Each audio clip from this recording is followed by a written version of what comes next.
सरजमीन की कहानी कश्मीर में घटती है। साल है 2006। पृथ्वीराज सुकुमारन का जो कैरेक्टर है कर्नल विजय मेनन, वो एकदम आदर्शवादी किस्म का ऑफिसर है। उसके लिए अपने देश से ऊपर कुछ है ही नहीं। अपनी पत्नी महर और बेटे हरमन के साथ रहता है। 70 के दशक से हिंदी सिनेमा में विजय नाम का एक मतलब सेट हो गया। ये विजय भी कुछ ऐसा ही है, सब कुछ सही करता है, बस एक अच्छा पिता नहीं बन पाया कभी। बेटे हरमन को बोलने में दिक्कत होती है, स्टैमरिंग की समस्या है उसे। इस बात से विजय को अपने बेटे पर शर्म आती है। वो चाहता है कि उसका बेटा एकदम रफ एंड टफ टाइप बने ताकि किसी दिन आर्मी में जा सके। हरमन अपने पिता को इम्प्रेस करने के लिए सब कुछ करता है, मगर पिता मानने को राजी नहीं होता। कहानी 8 साल आगे बढ़ती है। इस बीच बहुत कुछ होता है जिसे बताना स्पॉइलर होगा, मगर अब विजय और हरमन एक दूसरे के सामने खड़े हैं। विजय अपने फ़र्ज़ के लिए कुछ भी करने को तैयार है, वही हरमन को अपना बदला चाहिए। दोनों पिता बेटे के बीच ये मतभेद कहाँ से शुरू हुआ, इसकी वजह क्या है, यही फिल्म की मोटा माटी कहानी है। साल 1982 में सलीम जावेद की फिल्म शक्ति आई थी। वहाँ भी पिता और बेटे के मतभेद को एक्सप्लोर किया गया था। वो एक मजबूत फिल्म थी। सरजमीन को देखते हुए कुछ मौक़ों पर शक्ति की याद आती है कि कैसे बेटे को पिता के खिलाफ तैयार किया जाता है। शक्ति कागज़ पर मजबूत कहानी होने के साथ साथ उतनी ही अच्छी फिल्म भी है। सरजमीन के केस में ऐसा नहीं कहा जा सकता। सरजमीन का जो स्टोरी आइडिया है वो सुनने में भले ही रोचक लगे, लेकिन उसका स्क्रीन प्ले उतना ही लचर है और डायरेक्शन भी फिल्म की कोई हेल्प नहीं करता। फिल्म अच्छे नोट पर शुरू होती है, लेकिन जल्द ही कंफ्यूज भी हो जाती है। उसे ये समझ नहीं आता कि कहानी का मेन कन्फ्लिक्ट, जो मेन मतभेद है, वो क्या है।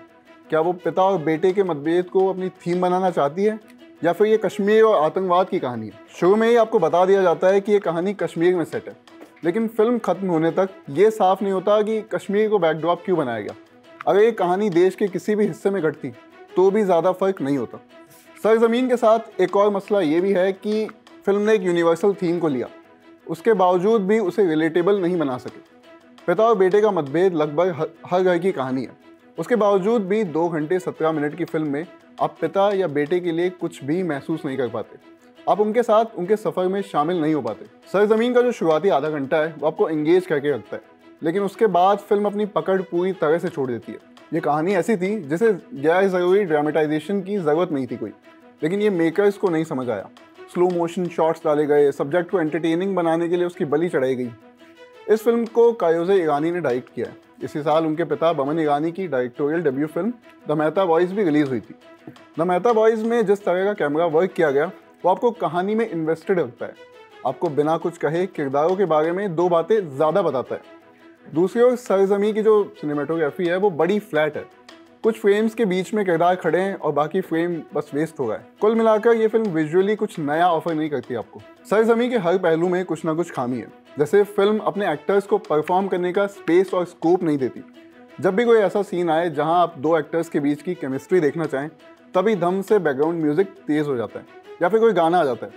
यही वजह है कि पृथ्वीराज, काजोल और इब्राहिम अली खान का काम यहाँ ठीक ठाक है। आप ना उनसे शिकायत कर सकते हैं, ना ही कहने के लिए कुछ लाजवाब है। हिंदी सिनेमा में कहानी को आगे बढ़ाने के लिए गानों का इस्तेमाल कोई नया नहीं है, लेकिन बहुत ही कम फिल्में ऐसी हैं जो उसे नैरेटिव में सही से पिरो पाई हैं। दुर्भाग्यवश सरजमीन उन फिल्मों में नहीं गिनी जाएगी। आप फिल्म देख रहे हैं, एक पॉइंट पर आकर आपका इंटरेस्ट ढीला पड़ने लगता है। ऐसे में मेकर्स को लगा कि अब तो ट्विस्ट आना चाहिए कहानी में। आखिरी के आधे घंटे में जो ट्विस्ट आता भी है वो आपको अपनी कमर सीधी करने पर मजबूर नहीं करता। बस आप यही सोचते हैं कि कोई सेंस था इस बात का, लेकिन जब इतने पाप हो गए तो एक और सही। नादानिया के बाद ये फिल्म इब्राहिम अली खान के लिए ज़रूरी थी। वो रोल के मुताबिक परफॉर्म भी करते हैं, बस दिक्कत यही है कि उसमें कुछ नया नहीं जोड़ पाते, क्योंकि फिल्म भी उन्हें ऐसा करने का कोई मौका नहीं देती।